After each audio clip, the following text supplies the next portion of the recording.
The project manager is a linchpin between the team and the business and the sponsor.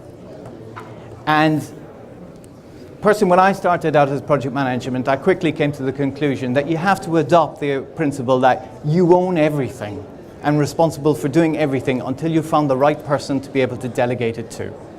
Yeah? And get their acceptance that they have been delegated to. Let's do a little quiz. Who do we think has failed, or sorry, in HR terms, exposed a development need if the wrong technical decisions are made which cause a project to fail? Whose problem is that?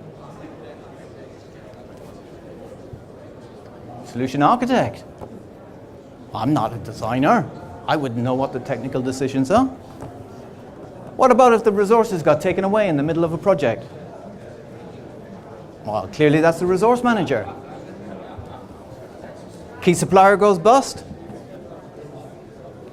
Procurement manager. Costs and timescales grossly overestimated. That'll be those developers. They don't know what they're doing. Requirements are constantly changed. Product owner. Those with issues after release. Testers. It's a great job being project manager, isn't it? But we know what it's really like. If any of these are happening, if the right checks and balances aren't in place, if the right assessments aren't being done, if the right people are not in the right roles and clearly understanding what they're doing, somebody is not doing their job properly. So I put it to you, why is a project sponsor with their business case any different? Why is a project manager in a good position to be able to challenge a business case? Rational argument, they're logical, analytical. They're skilled at asking questions without detailed knowledge. It's what they do for all of those other people. They're unlikely to have been involved in the business case, so they don't suffer from all those cognitive biases we were talking about earlier. Most importantly, they're responsible for and trained in risk management, and that is what we are dealing with here. If we rephrase our problem as, because the project sponsor has a vested interest in the outcome of the project, there is a risk that the business case may be overstated, with the result that the project might not be worth doing.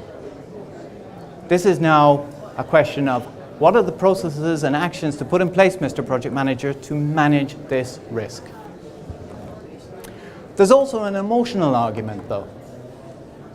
The essence of motivation, widely understood. Nobody wants to spend 9, 12, 18 months of their life working on something that is not going to get valued at the end of the day. Yeah?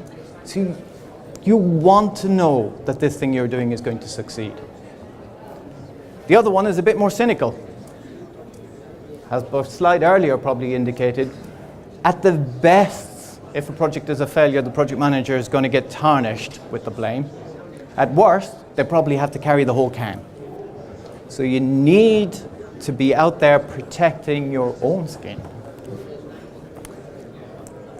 Assuming you're with me that the project manager is in a good place to be able to do this and should be doing it, how? Well, you could take the honest approach. There are people out there that appreciate honesty. If you want to stay in your job for a while longer, though, a more sensitive approach might be more appropriate. Seek to understand, softly but firmly, with questions and concerns, not accusations. Yeah? And we're not talking about doing discounted cash flows or scenario planning or market research. It's a couple of simple questions. Do you get it? By which I mean, do you understand the logic of why the business case is there? Do you understand the logic of why it will add benefit to the project? Do you believe it? Not necessarily the same thing. You can appreciate someone's logic, but not believe it. You can believe it and not understand the logic. I would argue you need both here. The most important bit, though, is, would you put your money in it? If you wouldn't put your money in it, why do you think the company should put its money in it? When I ran a team of project managers, I used to encourage them to get under the skin of the business case. They need to be able to do the elevator pitch, the corridor conversation, caught by the project director or the CEO. Seamus, why are we doing that project? Remind me again. If I can't answer that question, not only does it put a doubt in his mind about the project, it puts a doubt in his mind about me as a project manager. I don't understand why we're doing the project that I'm managing.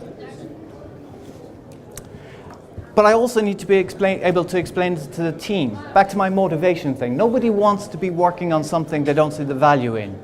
If you as a project manager cannot explain to your team and convince your team and get them to believe in the value of the project, you're missing out on that key motivation. So, if you don't get it, you need to escalate. But you need to do it softly. It is not a good idea to go to the project sponsor's boss and say, I think maybe he got it wrong. Take it up with the project sponsor, talking about how we might have got the business case wrong, how we might be overstating the benefits that might come. If you get nowhere with that, take it up your own line management route and get it softly reflected across. To summarize then, as a project manager, the business case can often be the single biggest risk on your project. It's way too important to just leave it to the project sponsor or the project executive.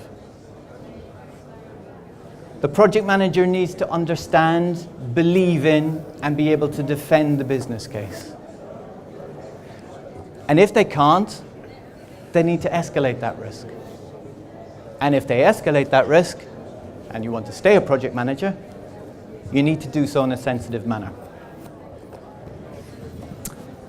I'll leave you with Mr. Drucker. There is surely nothing quite so useless as doing with great efficiency that which should not be done at all. Do you want to be that project manager?